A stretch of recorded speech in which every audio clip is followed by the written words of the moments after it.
Welcome to TV Africa News, and thank you for always joining us. This is Africa Today. My name is Najima Lima, but first are the headlines. Government denies abduction claims by the opposition. White U.S. couple accused of torturing a Uganda black child. DR Congo militia takes fight to M23 rebels to stop their advances. And in sports, the Moroccan dream ends, loses 0-2 to France in semi-final. The Uganda Road Court has said 28th December 2022 to determine whether to grant bail to United States nationals who are facing charges of aggravated torture to a Ugandan child. We have more. Of life imprisonment, therefore their likelihood to abscond from bail is really high. Magistrate Sarah Tumsime says the couple should remain in jail until she rules on their bail application on December 20th. Prosecution alleges that Spencer and his wife came to Uganda in 2017 and a year later fostered 3 children, including the alleged victim.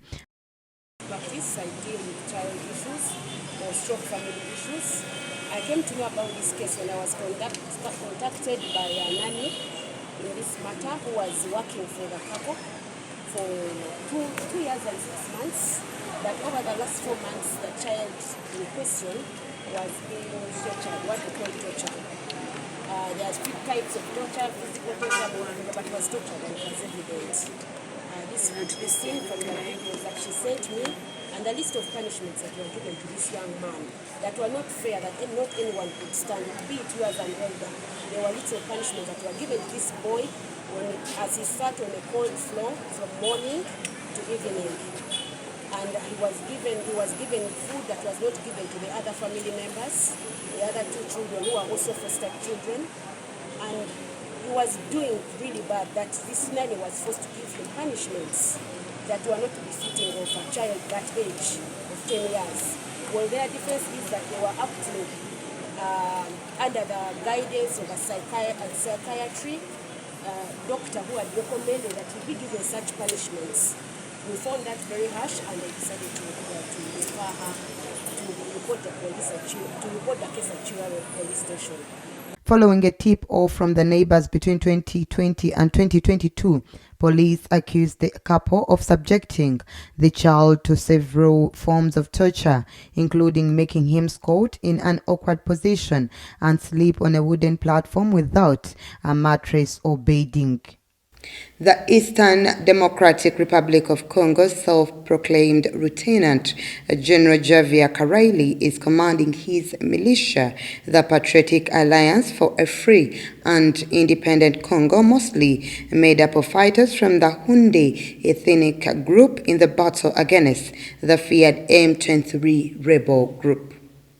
Janvier Karaili 60 told reporters in his operational headquarters, a thatched hut in the Kishanga region of North Kivu province, that the APCLS and other armed groups joined forces to fight the aggressor. Sporting a commando uniform, Karaili has spent more than a quarter of a century in the bush, including a spell fighting the M23 in 2012. The Tutsi-led M23 is one of the scores of armed groups active in the DRC's volatile east, many of them legacies of 2 brutal wars in the late 20th century. It briefly occupied provincial capital Goma that year before being beaten back in 2013. Kinshasa accuses neighboring Rwanda of backing the rebels, who now lie around 20 kilometers north of Goma and have made gains further west towards Masisi territory, Karaili's stronghold.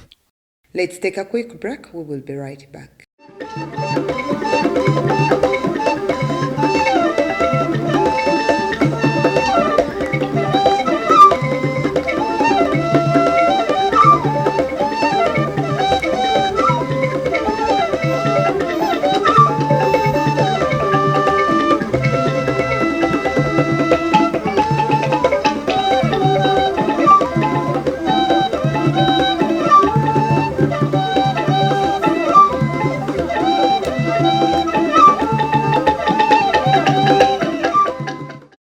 Welcome back. You're still watching TV Africa News, the right to know. An Ethiopian man whose father was murdered during the country's war has joined a lawsuit filed in Kenya against Meta, accusing Facebook's parent company of funding violence and hate speech in Africa. The case filed in the High Court claims that Meta responded inadequately to hateful content on its platform, especially in relation to the war in Tigray that has raged for 2 years. One of the petitioners said his father, an Ethiopian academic, was targeted with racist messages before his murder in November 2021, and that Facebook did not remove these posts despite complaints. Abraham Yareg, who is ethnic Tigrayan and an academic like his father, said that if Facebook had just stopped the spread of hate and moderated posts properly, his father would still be alive. The petitioners are asking the court for the establishment of a 200 billion Kenyan shillings compensation fund for victims of hate and violence incited on Facebook. Another petitioner was Fisehar Teko, an Ethiopian researcher for Amnesty International and a Tigrayan who has written about the war in the country's north and been subjected to a torrent of online abuse.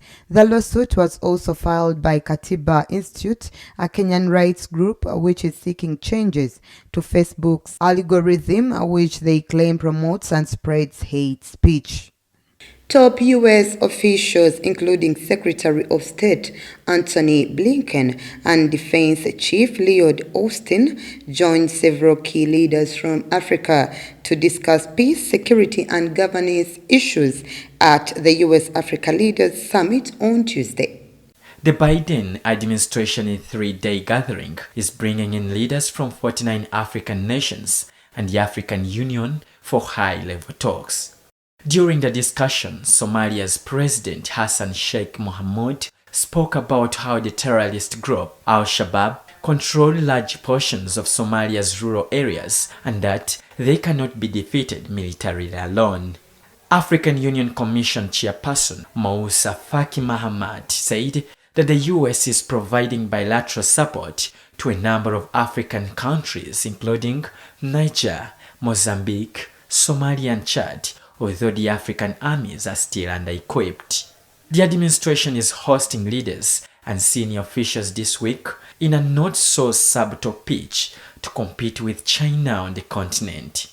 The aim is to convince its guests that the US offers a better option for African partners. White House National Security Advisor Jake Sullivan on Monday said that the administration would commit to spending $54 billion in Africa over the next 3 years on a wide range of sectors to tackle the core challenges of our time. In South Africa, the ruling African National Congress Party, which holds a majority in the parliament, largely stood with President Ramaphosa, preventing the motion from getting the two-thirds vote needed to proceed with his impeachment. However, the opposition Julius Malema, leader of the Economic Freedom Fighters, criticized the move, vowing to go to court. According to Julius Malema, leader of the Economic Freedom Fighters, it was a sad day in South Africa where Parliament had to reject a report that was of their own initiative that was spending not less than $6 million on doing those investigations and thus decided to throw that $6 million into a bin. Another opposition party, the Democratic Alliance, faulted members of the ruling party for shielding Ramaphosa from facing justice over corruption allegations. They termed it an indeed sad day for democracy and the parliament. At least 4 ANC lawmakers broke ranks with the party line and voted along with the opposition parties in favor of the impeachment process, including Nkosazana Dlamini Zuma, currently a minister in Ramaphosa's cabinet and high-ranking ANC leader. Dlamini Zuma lost against Ramaphosa for the ANC presidency at its last national conference in 2017.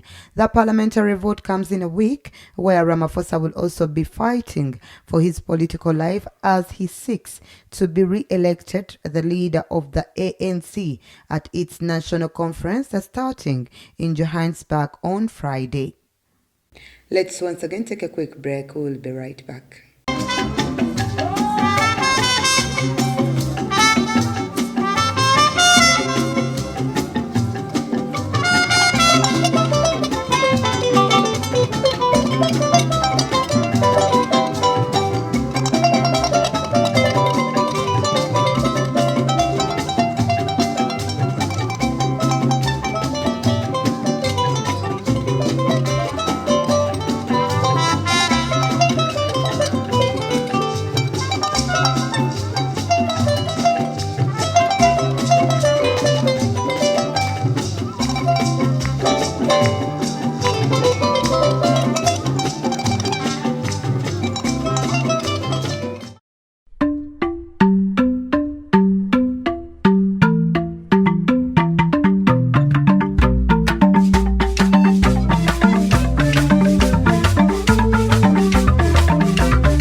Welcome back. You're still watching TV Africa News, the right to know. In our business news today, South Africa government stats body Statistics South Africa recently released data showing that in the third quarter of this year, there were 32,000 housekeepers without employment.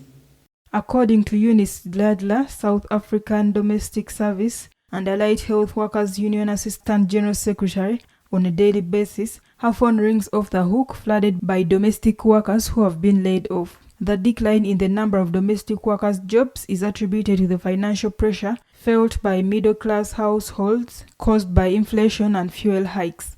However, another reason for the fall in the housekeeper employment is that some employers are moving abroad. Gladler explains that if an employer is moving to another country, the worker's right is to get a salary, a notice pay and leave pay with 3 weeks salary, and severance pay for the years she has been employed, although that money is too little. In recent years, South Africa has had an average of 1 million employed domestic workers. However, this number is slowly shrinking as the economy faces a decline.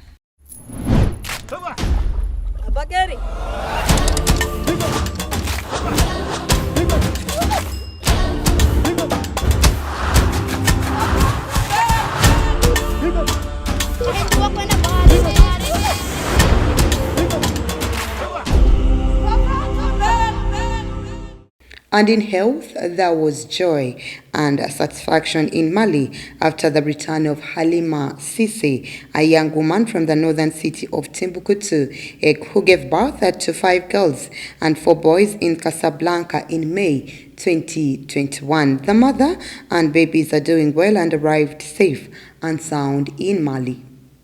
Halima Cissé, a young woman from the northern city of Timbuktu, gave birth to 5 girls and 4 boys in Casablanca in May 2021. Mali's government flew her to the city's Ain Bouja clinic, which had better facilities to cope with multiple pregnancies than in the impoverished Sahel state.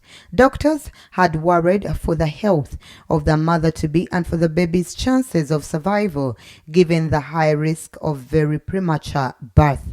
She was 25 weeks pregnant when admitted, and medical staff managed to extend her term to 30 weeks. All were delivered safe and sound by cesarean section using a team of 10 doctors assisted by 25 paramedics. They each weighed between 500 grams and 1 kilogram but needed to stay in Morocco to benefit from specialist care. The verified world record for the most living births is 8, born to an American woman, Nadia Suleimani, nicknamed Octomom, in 2009 when she was 33. Sangare said that the state honored its commitments in helping Cissé and expressed her thanks to the Moroccan medical team.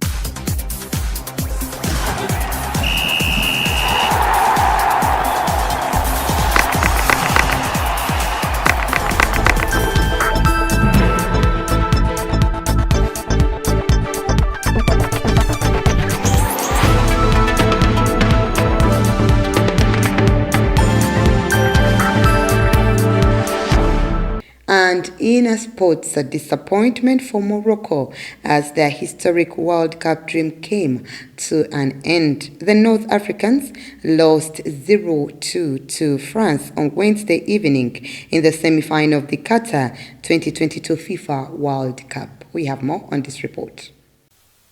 The Atlas Lions' dream began to scramble so fast and early on when French defender Theo Hernandez slotted home a loose ball from some attacking pressure. France had to dig deep, often relying on the counter-attack. In the 79th minute, the Les Blues punished the Lions for missed chances when substitute Randall Kolo Mauni pounced on a deflected shot from the brilliant Kylian Mbappe. It was enough to drown the hopes of Moroccan players who wore long downcast faces at the sight of the goal. For France, who for the most part of the second period looked ashamed of themselves, this was a relief and a booking for a successive back-to-back place in the final. In doing so, the match experienced Les Blues put to an end the African and Arab dream. It will be France versus Argentina in the final on the Sunday, while Morocco will take on Croatia for the third place.